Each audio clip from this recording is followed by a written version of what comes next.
दोस्तों नमस्कार। आज आपके सामने नए प्रकार से प्रयास करूंगा कि सब्जेक्टों को विषय को आपके सामने कैसे लाया जाए। तो आज इसके लिए मैंने अपने एक मित्र को सहयोगी के रूप में बुलाया है। दीपक जी आइए। ये मेरे मित्र हैं दीपक जी। नमस्कार जी। और सामाजिक विषयों पर हमने चर्चा करने का मन बनाया है। जैसा आपने मेरे पहले वीडियो देखे थे और आपने मेरे को जैसा मैसेज किया था कि इसमें कुछ बात करने का मेरा मन है, तो मैंने आपको आज बुलाया इसीलिए था कि हम दोनों बैठ के चर्चा करेंगे। हाँ, बहुत सारे और डाउट्स थे मेरे दिमाग में, बहुत सारी जिज्ञासा थी कि मैं इन टॉपिक पे थोड़ा डिटेल में हम डिस्कशन करें, अच्छा। थोड़ा पता चलेगा हाँ कि मतलब ये आपने जो बताया था सारा कुछ वंश व्यवस्था, हाँ जाति, हाँ। तो बहुत सारे मेरे दिमाग में क्वेश्चन आ रहे थे। अच्छा। मैं और एक दिन मैंने इसलिए कमेंट किया था आपको हाँ कि मुझे पता कि तो चले यार इसमें होता क्या क्या है, क्योंकि मुझे मेरे दिमाग में बहुत सारे प्रश्न उठ रहे थे। आप ऐसा प्रश्न बताइए जिस प्रश्न का आपने अपने तरफ से प्रयास किया हो और आपको उसका उत्तर ना मिला हो। सबसे असमंजस वाला प्रश्न तो मेरे दिमाग में जो था वो गोत्र से रिलेटेड। क्या बताइए,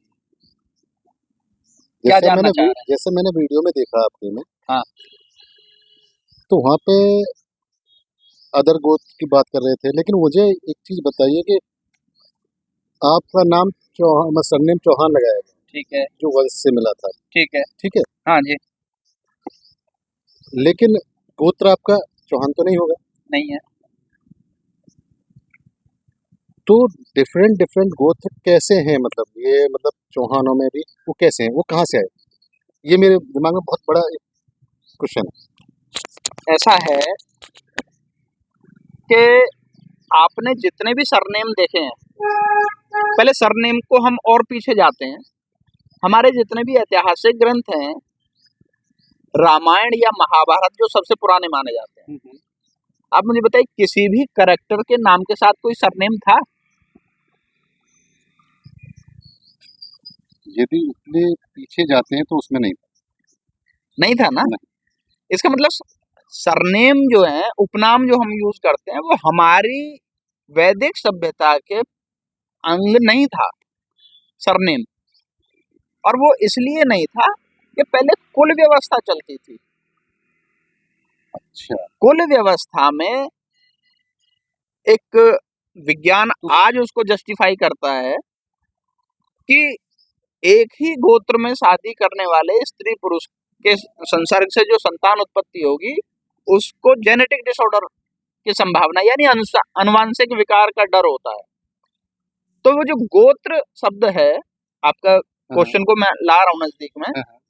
गोत्र शब्द को पहले हम अगर समझे तो गो और त्र, गो हमारी इंद्रियों को, मतलब हमारे शरीर के अंगों को आइडेंटिफिकेशन कर रहा है।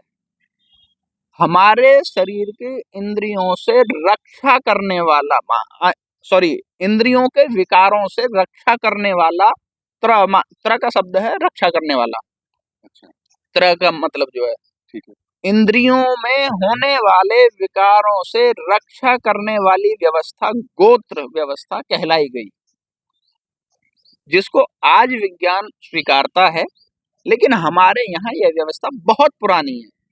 अब आपका प्रश्न है कि चौहान सरनेम में या राघव सरनेम में या किसी अन्य सरनेम में अनेक गोत्र गोत्र होते हैं। वो सेम होने चाहिए, मुझे बस यही सेम ही होने चाहिए। हाँ। शास्त्र की व्यवस्था में हम चौहान जो बोल रहे हैं ये हमारा कुल है। चौहान कुल है, आपका राघव कुल है, या कोई और जो सरनेम लगा रहा है वो उसका कुल है।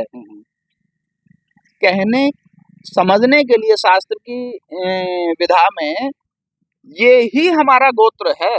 लेकिन इसमें जो डिफरेंशिएशन हो गया कि अलग अलग हो गए, ये जहां तक मैं समझता हूँ, जो मुझे इसका अध्ययन करके समझ आया कि मुगल काल में जब हम बहुत सारी बंदिशों में थे तो हमने अपने ही ग्रुप के 7-8 पीढ़ियों के ऊपर की व्यवस्था अलग जो थी, मान लो हमारे से 7 पीढ़ी ऊपर जा करके कोई हमारे ही वंश का दूसरा हिस्सा है, क्योंकि ऐसा भी माना जाता है कि 7 पीढ़ियां या 8-10 पीढ़ियां के ऊपर जाकर अलग हो जाता है गोत्र, तो उसमें डिफरेंस आ जाता है, वहां हम संपर्क अपने वो कर सकते हैं, वैवाहिक संबंध बना लेते हैं, क्योंकि जेनेटिक डिसऑर्डर की व्यवस्था कम हो जाता है, खतरा कम हो जाता है जेनेटिक डिसऑर्डर होने का। तो क्या जितना तो क्या अगर गोत्र में यदि शादी करेंगे तो क्या जेनेटिक दोष नहीं आएंगे?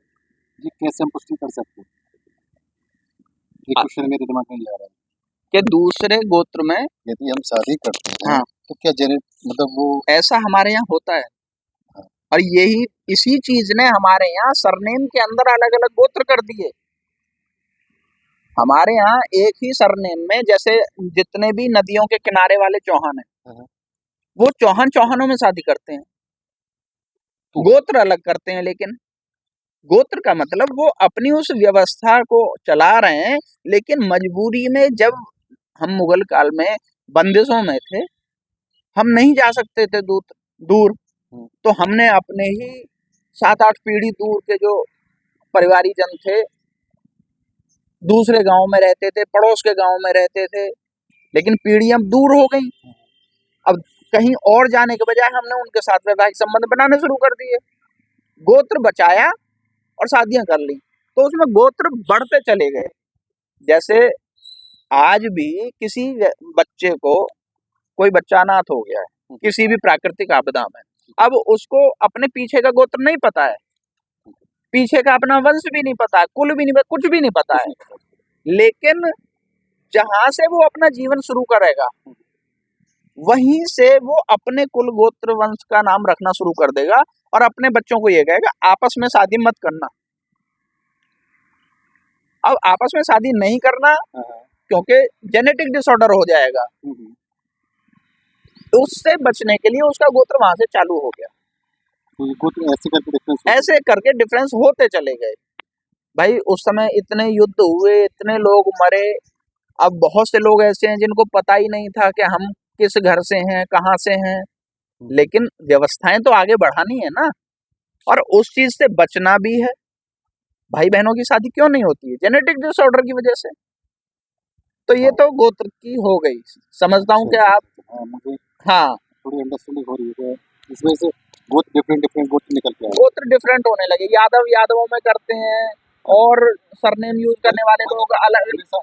सेम जैसे आपने हाँ, बताया कि भाई बहन की शादी नहीं हो सकती, हाँ, नहीं ये अब डिफरेंट डिफरेंट गोत्र हो गए तब वो हो रही है, मतलब हाँ, सेम गोत्र बचा करके, सरनेम के केस में। हाँ, जितना ज्यादा दूर होता चला जाता है हमारा डीएनए, उतना ज्यादा सुरक्षित हो जाता है रिप्रोडक्शन के लिए।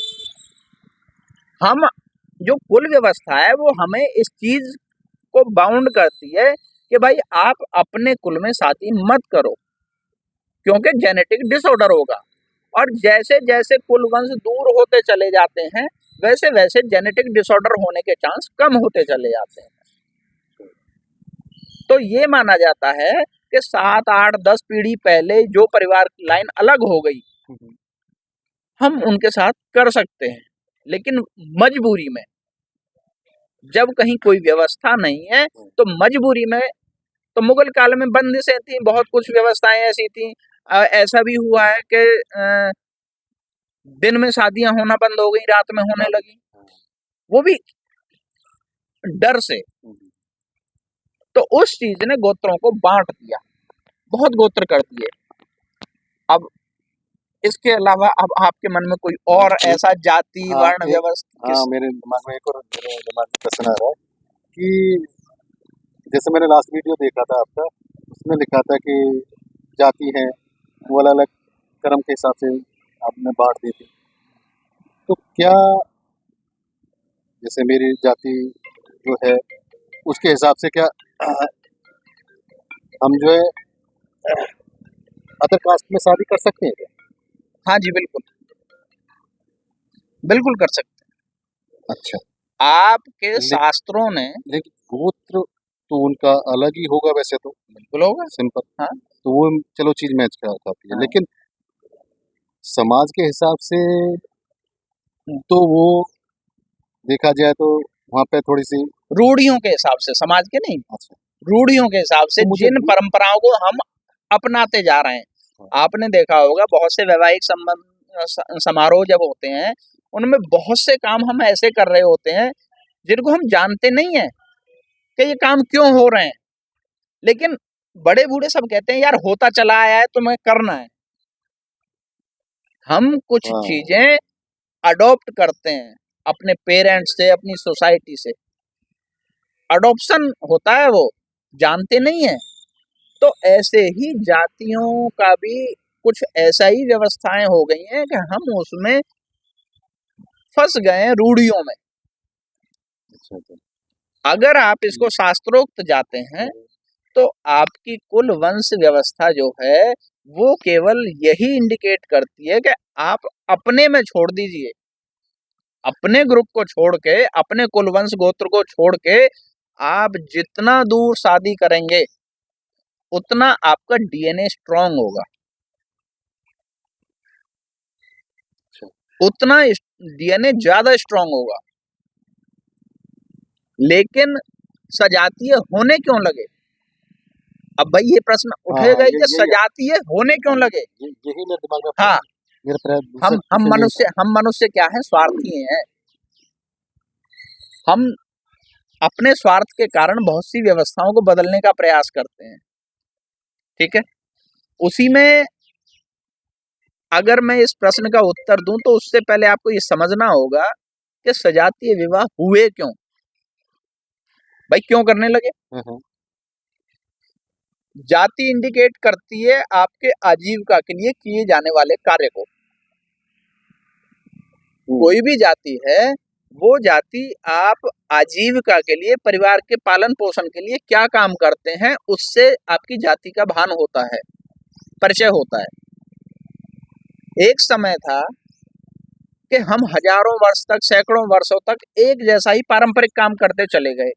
पिता के काम को संतान आगे बढ़ा रही है, उसके काम को उसकी और संतानें आगे बढ़ा रही हैं, क्योंकि घर में रहते थे, काम होता देखते थे।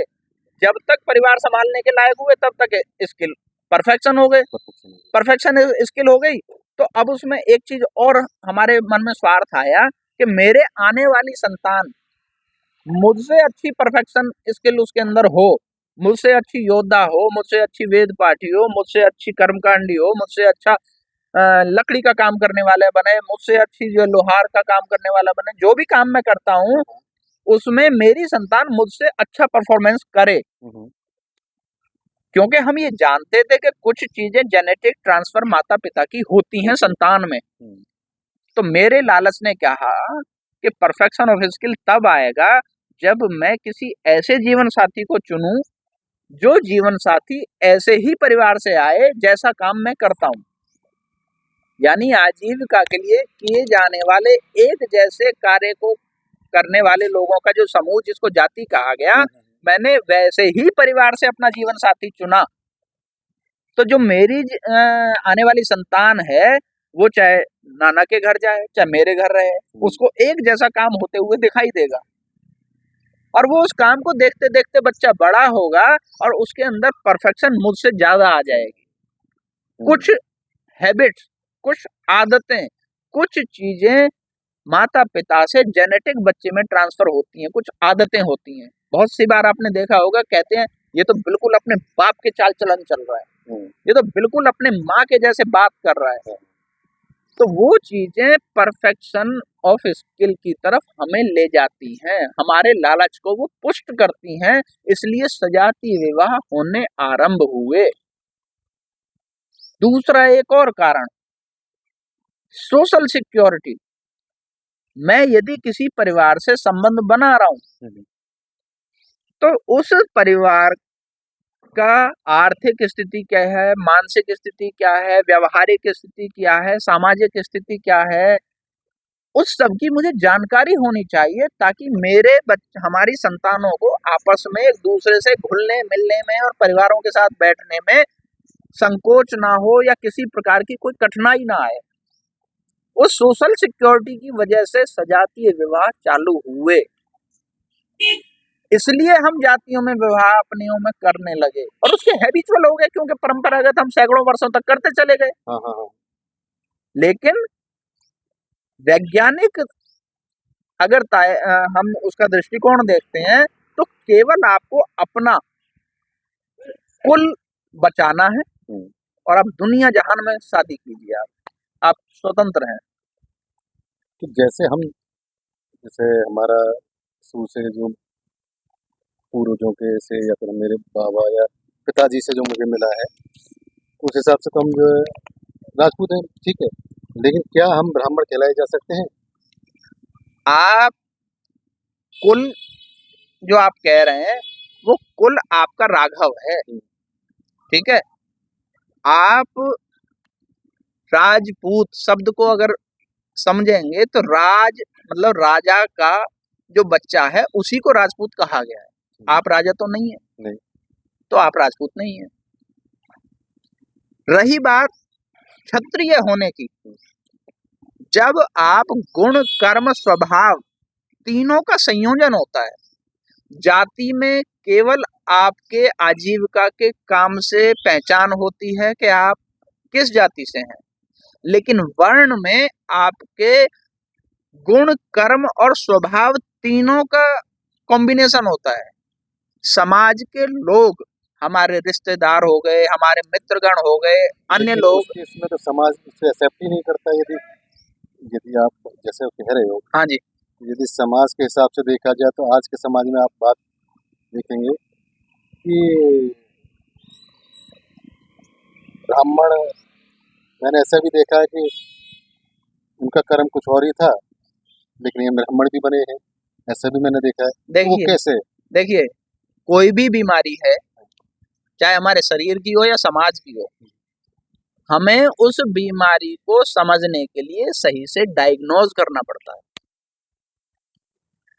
जब से हमने जन्मना,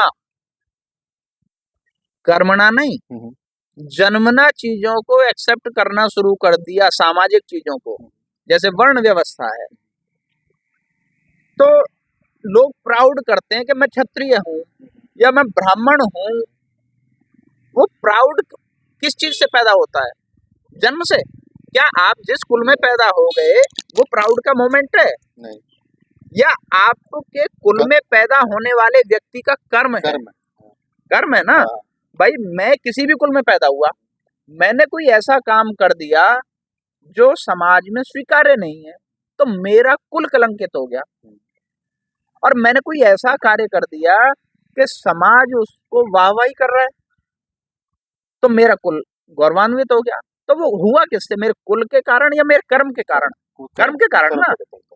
वर्ण व्यवस्था, जाति व्यवस्था या मेरा कुल भी गौरवान्वित या लज्जित मेरे कर्म से होता है। पहचान कर्म से होती है, जन्म से नहीं। जो जन्म से करते हैं वो समाज को बांटते हैं, मतलब तोड़ते हैं कुल मिला के जन्म, हाँ, वो बांटने का काम करते हैं। सिंपल। हाँ जी, समाज को जोड़ना है तो आप उसके असल स्वरूप पे आइए। वर्ण व्यवस्था या जाति व्यवस्था कर्म से पहचान है, वर्ण भी और जाति भी। लेकिन अंतर क्या है कि जाति व्यवस्था में केवल आपका आजीविका का कार्य देखा जाता है, गुण स्वभाव नहीं देखने होते हैं। और गुण स्वभाव और कर्म तीनों का संयोजन देख करके आपका वर्ण निर्धारित होता है। जैसे ही आपका गुण स्वभाव कर्म बदला, वैसे ही आपका वर्ण व्यवस्था बदल गई। ठीक है। कोई और कुछ और ऐसा जो आपको? क्या शूद्र को हम जो है क्षत्रिय कह सकते हैं? आप कौन होते हैं कहने वाले? समाज। या हम मैं कौन? समाज की तरफ से क्वेश्चन पूछ रहा हूं। मेरे हिसाब से तो मैं आपका मैं ऐसे समझा कि क्या शूद्र भी क्षत्रिय या ब्राह्मण हो सकता है? जन्मना जायते शूद्रम संस्काराद द्विजोच्यते। जन्म से हर मनुष्य शूद्र ही पैदा होता है। शूद्र शब्द का मतलब है ज्ञान रहित, जिसको ज्ञान नहीं है समाज का, जीवन का, जीवन के तरीकों का, गुण कर्म स्वभाव को डेवलप करने का, जिसको ज्ञान नहीं हो पाया है किसी भी कारण से, वह व्यक्ति शूद्र रह जाएगा। यानी आप ऐसा समझिए कि इस केस में तो हाँ जी, जो उच्च जाति में पैदा हुआ वो भी शूद्र है। हाँ सिंपल, बिल्कुल। जो आपके जाति उच्च नहीं होती है, कर्म उच्च होता है। कर्म कर्म हाँ वही तो हाँ, पॉइंट वही आ और गया वो व्यक्ति विशेष का होता है, व्यक्ति विशेष का ही कर्म होता है। तो जो व्यक्ति शूद्र मतलब किसी ऐसे व्यक्ति के घर पैदा हुआ जो सेवा कार्य करता है, उसके आजीविका का जो कार्य है वो शूद्र है, लेकिन उसके गुण कर्म स्वभाव परिवर्तित हो गए, उसने ज्ञान को ग्रहण कर लिया और उसने अपना स्किल चेंज कर दिया और साथ में उसके गुण कर्म भी बदल गए, वो शूद्र नहीं रहेगा। वो जैसा उसका गुण कर्म स्वभाव हो जाएंगे वैसे ही वो वर्ण परिवर्तित हो जाएगा। ठीक। मतलब जन्म नहीं है, जन्मना नहीं है, कर्मणा है। कर्म से सारे हाँ, वही है। अगर आप जन्मना पे जाओगे आपका समाज बट जाएगा। लेकिन जेनेटिकली देखा जाए तो कुछ अनुष्ठा के नियम के हिसाब से तो जो जिस जाति में पैदा होता है उसके लक्षण खुद आ जाते हैं। आपकी हॉबीज, आपकी एक्टिविटी ट्रांसफर होती हैं जेनेटिक में, इंसान की, मनुष्य की एक्टिविटीज ट्रांसफर होती हैं जेनेटिक में। जो जाता है आप किस प्रकार से चलते हैं, आपका कैसा फिजिक है, आपके शरीर की संरचना कैसी है, और आपके अंदर कौन कौन सी आदतें हैं। कुछ आदतें होती हैं जो बच्चे में ट्रांसफर हो जाती हैं, लेकिन आजीविका के लिए किए जाने वाला कार्य ट्रांसफर नहीं हो सकता है, वो सब बदल सकते हैं। वो बदल सकते। गुण और कर्म और स्वभाव तीनों में से कर्म नहीं ट्रांसफर होता है, गुण और स्वभाव का कुछ अंश ट्रांसफर होता है, वह भी परिवर्तित हो जाता है संस्कारों के कारण। इसमें संस्कारों का भी रोल आ जाता है। अच्छा, हाँ जी। तो किस मतलब संस्कार क्या क्या होने चाहिए, मतलब किस पे संस्कार डेवलप होते हैं आपके इंटेक्ट से, मतलब आप क्या देख रहे हैं, आपके शरीर में जो भी डेटा जा रहा है। स्कूल, हमने तो सुना है कि स्कूल से संस्कार आते हैं। क्या स्कूल से संस्कार आते हैं या घर से संस्कार आते हैं? मिलकर आते हैं। आप समझिए कि मेरा शरीर क्या क्या ग्रहण कर रहा है, मैं क्या देख रहा हूँ, क्या सुन रहा हूँ, क्या सूंघ रहा हूँ, क्या खा रहा हूँ, क्या पी रहा हूँ, जितनी भी चीजें शरीर में जा रही हैं उन सब के डेटा से मेरा संस्कार जन्म लेता है, कॉम्बिनेशन से। बुजुर्गों ने, आपने सुनी होगी कहावत, जैसा खाओ अन्न वैसा बने मन। मतलब वो जो अन्न खा रहे हैं, जो जल हम ले रहे हैं, उससे भी जन्म ले रहा है, वो डेटा बन रहा है, वो संस्कार को जन्म दे रहा है। और संस्कार के अधीन मेरा मन और बुद्धि काम कर रहे हैं। मेरे मन और बुद्धि जो मुझे विचार दे रहे हैं वो संस्कार के कारण दे रहे हैं। जैसे मेरे संस्कार हैं, मैं कोई गलत चीज पढ़ रहा हूँ या गलत चीज सुन रहा हूँ, मेरे संस्कार परिवर्तित हो जाएंगे, और नया संस्कार पुराने संस्कार को बदलने की ताकत रखता है। अब हमारा विषय बदल रहा है, जाति, हाँ, हम सामाजिक विषय से चले थे और हम दूसरे विषय पे पहुंच रहे हैं, और आज का वीडियो शायद काफी हो चुका है। कोई और ऐसा क्वेश्चन आप? नहीं, अभी मुझे काफी चीजें पता चली आपसे, उससे माध्यम से कभी डाउट क्लियर भी हुए। बाकी और दोबारा बैठेंगे, तो फिर दोबारा बैठेंगे, ठीक है? बिल्कुल, धन्यवाद। धन्यवाद। तो भाई साहब, आप के सामने हमने काफी विषयों को क्लियर करने का प्रयास किया है दीपक जी के माध्यम से, इनके प्रश्नों के माध्यम से।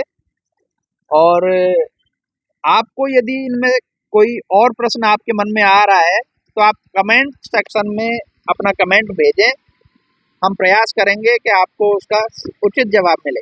धन्यवाद।